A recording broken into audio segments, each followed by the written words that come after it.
আর দীর্ঘদিন আমি মহফিল থেকে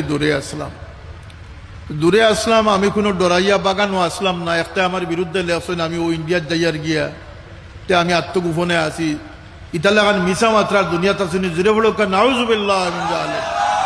হাজার হাজার মানুষ খানেকাত আইছেন, আমরা দুই চার কথা কইছি, আপনারা দেখছেন না নি আমরা খেদমত যতটুকু আঞ্জাম দিবার দিছি।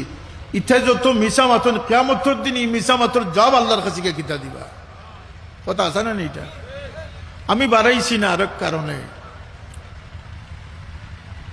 মিথ্যা মামলা টামলাও আছিল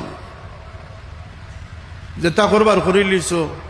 আর যদি আমার কোনো কর্মীর বিরুদ্ধে কোনো মামলা দেওয়া হয়, এক মামলার পরিবর্তে শত মামলা আমরা দায়ের করবো ইনশাআল্লাহ। আর দেখে আসলে কোন মারফতে আমরা উপরে মামলা করে। একটা মিনিট পয়সা হয়েছে আমার শেষ কথা, চার দনা পয়সা আমার শেষ কথা, আমি বাড়তে কি বাড়াইছি না ও কারণে যে যদি আমার উপরে কেউ ফুলর ছিটা দেতে যে আগুন লাগবো, হয়তো কিছু মানুষ মারা যাইতে পারে।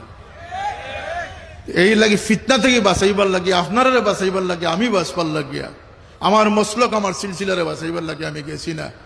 ও বেইমান হলরে কই যান যে আমি কই গেছিলাম, আমি সব দিনের লাগে সব সময় বাড়িতে আসলাম। আল্লাহ সবরে হেফাজত করুকা।